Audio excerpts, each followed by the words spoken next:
Oh, well, What you got? it's gonna be maybe a little TMU, but it's a pretty funny story. So bear with me. Listen, the last calls are some of my favorite. Well, we only do 2 shows, but it's quickly right. I'm just like, I really enjoy them. I enjoy what we're able to do with these things. Where we're just going to be like, you want to hear some shit? I don't know if you'll enjoy this one, Uh, but I sure didn't. I'll tell you that much, Nick. Okay. Who's the victim? Who's the victim? Me. I'm the victim. I might like it. Let's do it. Let's do it. Absolutely. Let's hear it. Yeah. So, I alluded to it in the proper recording, but someone in my family had a pretty serious medical emergency. My grandma, in particular, and she's old, man. She's 86, and 86-year-old people. This is what happens, and it's pretty bad. She had a heart attack. She fell and hit her head. Is this her first like major issue? Yeah. Yeah. Wow. Yeah, she's kind of like a cockroach. She really is. She's a tough old bird, man. She fucking and she has like further solidified that through this whole process. Sure. Very impressed with her and her ability to just keep on living. I'm not done. Yeah, I am not done. Yeah, so she had a heart attack. She lives close to my parents in Nevada. She had a heart attack. She passed out. She hit her head and laid. This happened on like 2 Saturdays ago or two Fridays ago. And she somehow was able to find the will to get off of the floor after she had laid there for a long period of time and get a cell phone and call help. And she was life flighted here to Salt Lake City. And I got a phone call on Saturday, 2 Saturdays ago, from my mom. And she was like, hey, grandma is in the hospital right now. They're going to be life flighting her to Salt Lake City because she's in a bad way. She went to the U or? Yeah, she went to the U. And so I was like, okay, well, when is this happening? And like, what do you need from me? And she was like, well, I don't know what's happening. I have family members that live here, but she wasn't able to really get a hold of them. Some of them were in Europe. So it was kind of like this difficult thing. And so she was like, she lives about 3.5 hours away from here. So she was like, I need you to go to the hospital and be there when she gets there. And I was like, of course. So packed a little bag. She was like en route, in flight. Like she was not in flight yet because there was bad weather the day that it took place. And so they were going to get a helicopter because helicopter, fuel tank, they can make it out there, no problem. But because of the bad weather, they had to get a fixed wing airplane to fly her here because they had to go super high up to get away from the weather, where a helicopter obviously would be stuck on that and would be very dangerous for the pilots. So they got a fixed plane airplane and loaded her up on that and flew her to Salt Lake City International Airport, where she was then loaded onto an ambulance and then driven to the hospital. Wow. Yeah. So super intense. So I get there to the emergency room at the hospital, which is the most prestigious hospital in Salt Lake City or in Utah. I would probably say it's a four-state hospital. It's in a lot of ways, it's the hospital you go to when you've got the biggest problems. We have at least one other really good one, but UV Hospital is a good place to be. That's where my wife had her major surgery. So. It's a very good place. I've been nothing but impressed with everybody that works there, everybody that I've interacted with over the last 2 weeks. Just like super class individuals that care about what they're doing and they care about your family members. And this is not an endorsement, but very impressed with the people that I've interacted with. But so I'm just sitting in the ER and it's just fucking mayhem. Waiting. She's not there yet. She's not there yet. I got there before she landed. So she was in transit. Yes. Because I went to the front desk and I was like, I'm here for my grandma. And they were like, oh, she's in transit. She's in the air right now. Yeah. So just wait. We'll get, we'll let you know when she's here. Goddamn. And I'm like, all right. So I sit down and like just full. The ER at the U is full of people having the worst. It always is. Like, I mean, you say, the U is the best for high level care. It also gets everything. Everything. Yep. As in, I've been there with a brother-in-law that got speared by his friend at the bar and split his head open, and they had to staple. Like, it's just like Right. everything's there. Drunk people, like, Yeah. it's a show. Oh yeah. It's good people watching. I told my Yes. mom, I was like, I spend a lot of time in airports, and that's good people watching. This is like S tier people watching. For sure. While I'm sitting there, this old man, he's like talking to himself, and he's pissed. And I'm just kind of like looking at him up and down, and he's very clearly got what I found out to be a catheter inserted inside of him. But he's got like a tube. Makes sense. He's pissed. Yeah, he's got a tube hanging down his leg, right? And he's in shorts, and he's just sitting there, and he's just fucking cussing like, son of a bitch, motherfuckers, goddamn son of a bitch. I drove from Tooele for this bullshit. And no one's like interacting with him because he's by himself. Yeah. And then he just gets up with the tube hanging out of his pants, and he's like, leans over to this woman who is not with him and is like, they put a fucking catheter in me today, and they're telling me that I gotta wait in this fucking bullshit waiting room to get help. Like, I could have got a catheter put in Tooele. Hopefully it's secured to his leg and not just like fucking Uncle Ben swinging back and forth straight from the. This is crazy shit. He's just like, fuck this. I'm going back to Tooele. And he just straight up walked out and didn't come back. He's got with the catheter in him. And everybody's just like, what the fuck just happened? That guy just walked out with a fucking catheter in his that dick. bag's gonna fill up. Yeah. And he just straight up like, are you going back to Tooele? Tooele is like 45 minutes away from Salt Lake City. And so like, at least, yeah. So like, are you going back? I hope you went to the hospital. I hope you didn't pull that out on your own. Like, I mean, I'm a little ignorant as to the attachment process of a catheter. I've had one. It's not good. So I'm not sure. It's not good for a male, Nick. I'm not sure. I mean, I can imagine. I'm just, if you just pull. No, I don't know what happens. No. There's like a process. I mean, it's more or less just pulling. Yeah. But it's like up in you. And so like you pull too hard, it could be a problem. Yeah, I've had one a number of times, and it is the worst part of getting any sort of like serious surgery. It's bad. Can we circle back on a future last call on the number of times you just said you've had a catheter? At least 4 times. What? Yeah. Okay. I have 4 serious surgeries on my head, Nick. We're done. Oh, okay. Yeah. Okay.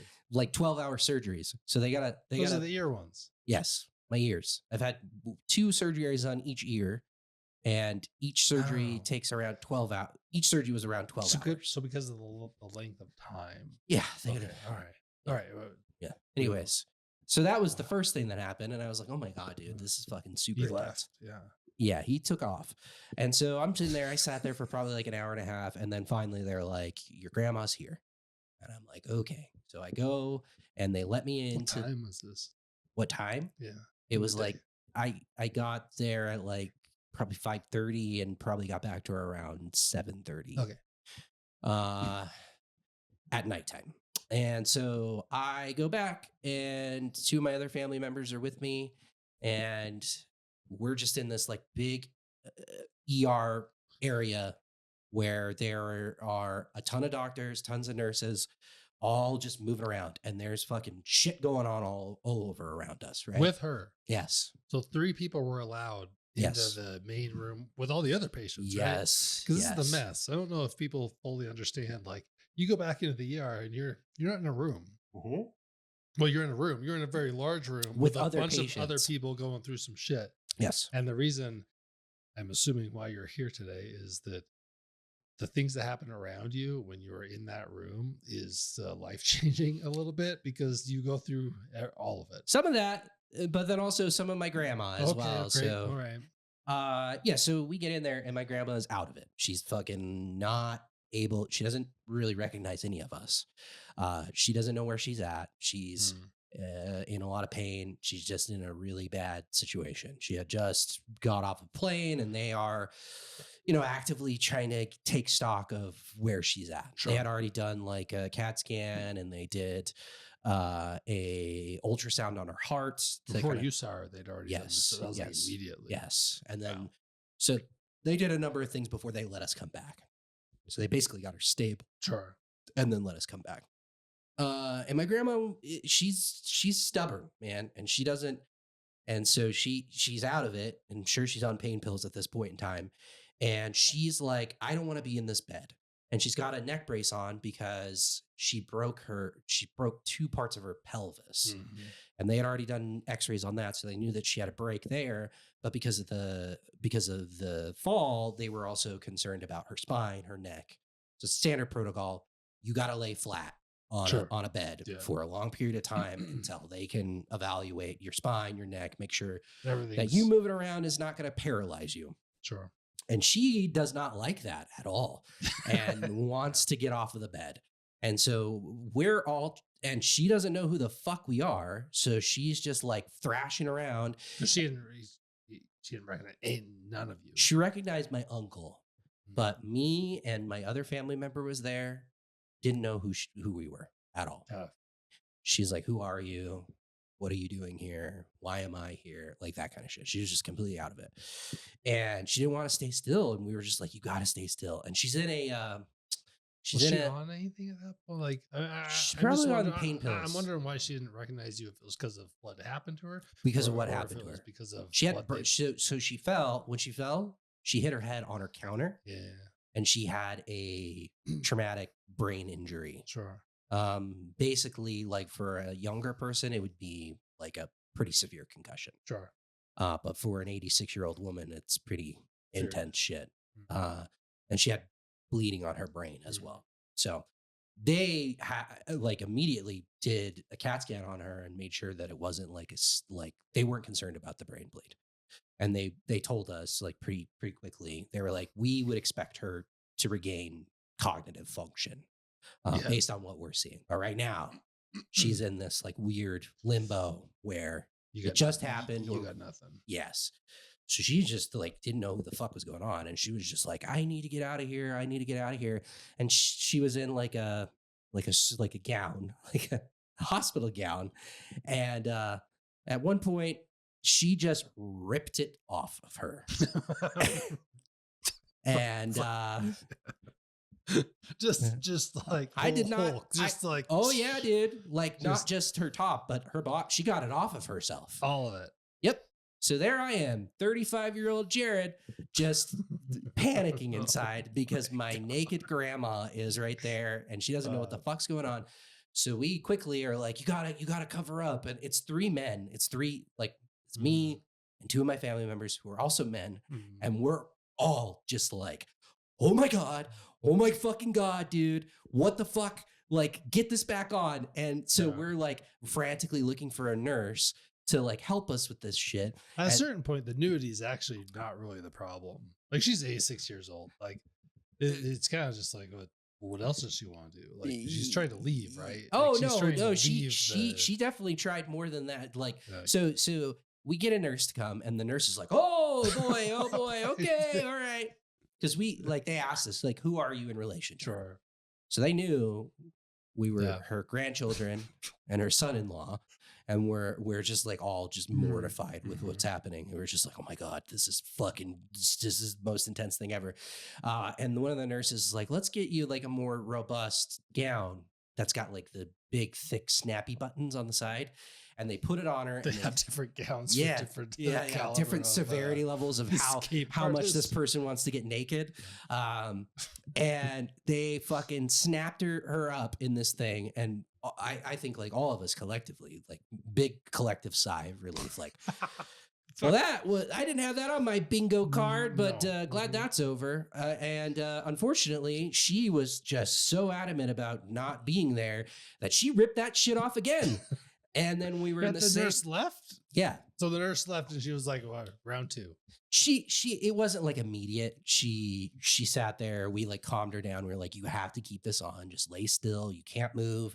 Do not fucking move. She didn't have an IV and vitals. And all Oh, that she shit? did, Nick. Like, It gets okay. it keeps on going. It's like She so she had a oxygen monitor on her Uh-huh. finger.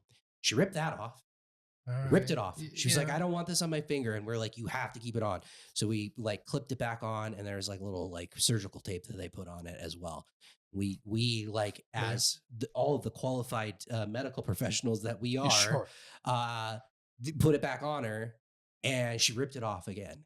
And then after that, she ripped her clothes off again, or her little gown thing again. And all of us are like, "Oh my god! Oh my god! Oh my god! Yeah. Oh my god! Oh my god! Oh my god!" And They're not tying double knots back there. Or what's, no, it was just like open back, you know. And then the nurse comes again, and he finally they were like, "We need to give her like a sedative because she's just fucking." Sure. And we were like, yes, please, give her the sedative immediately.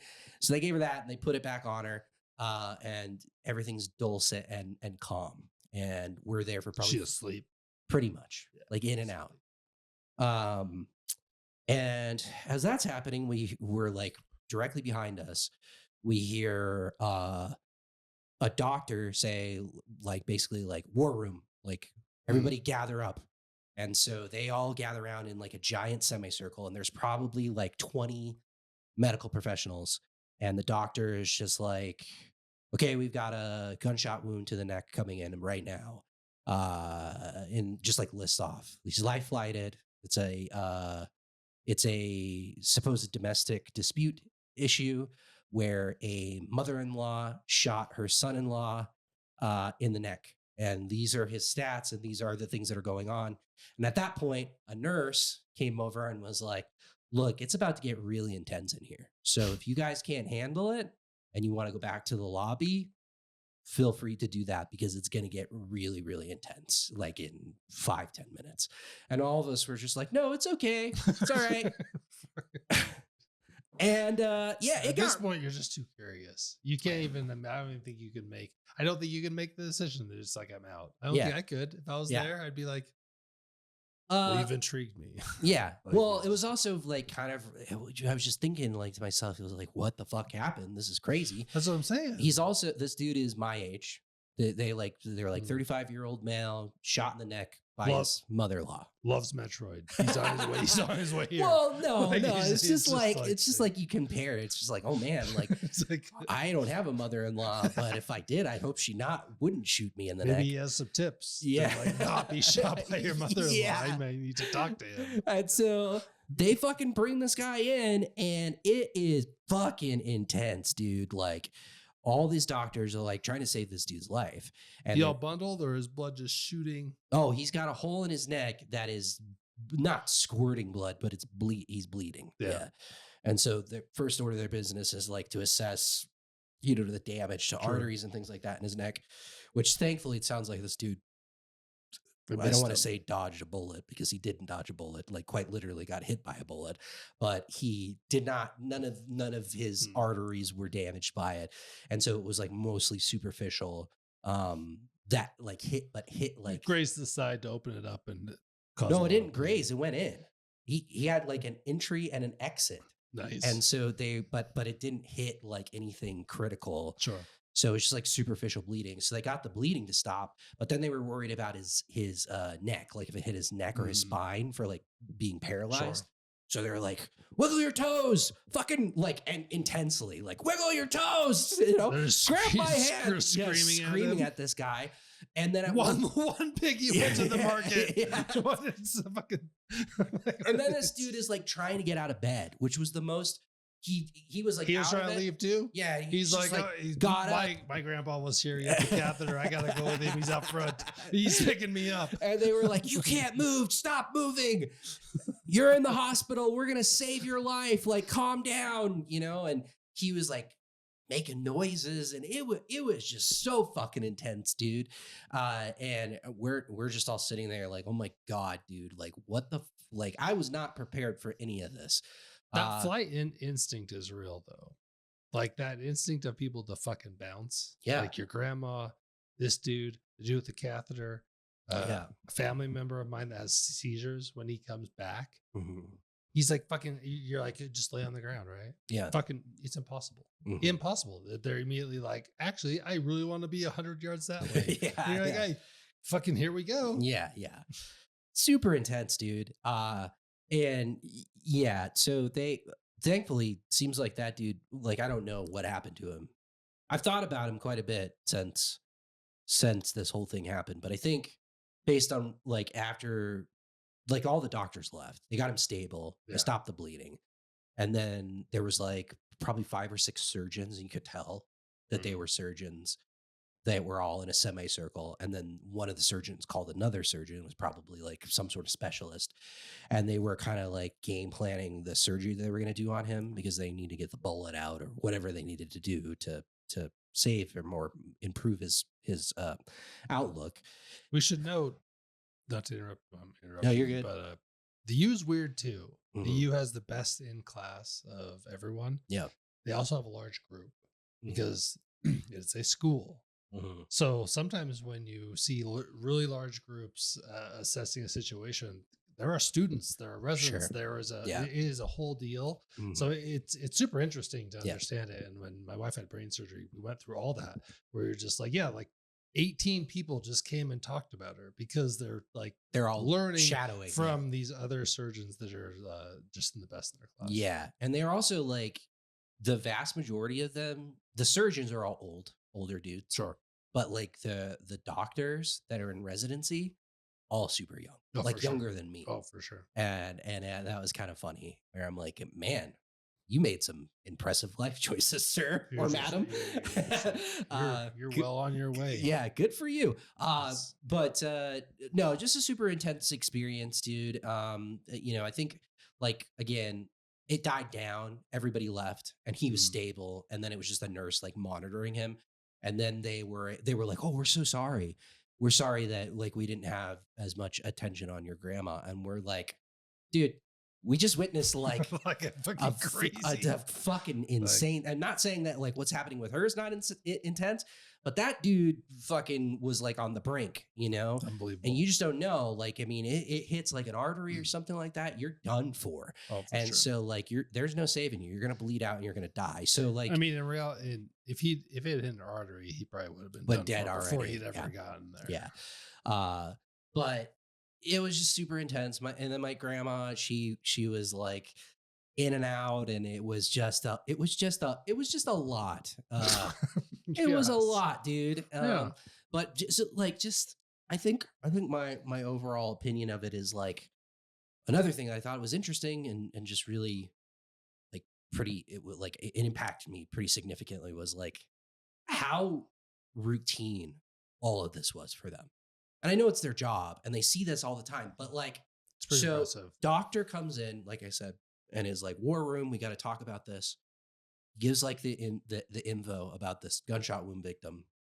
And then he leaves, and like there's probably like 10 or 15 people just like waiting for this guy to come in, and they're just like talking about their weekends, like yeah, fucking I went to this place, and I went on a hike this weekend, it was a lot of fun.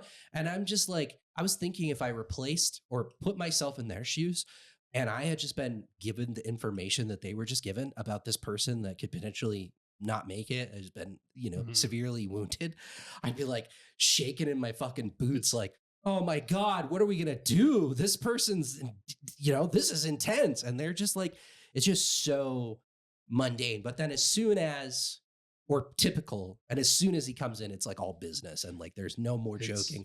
And then as soon as he's stable, it's back to like jovial, like laughing and shit like that. It's very impressive. It requires a certain kind of person to do that. It's an impressive skill. I didn't expect to have anything to add on to this story, but I do because my son was born a little over 2 months ago, and we knew he was going to be large. He was projected to be a very large baby. So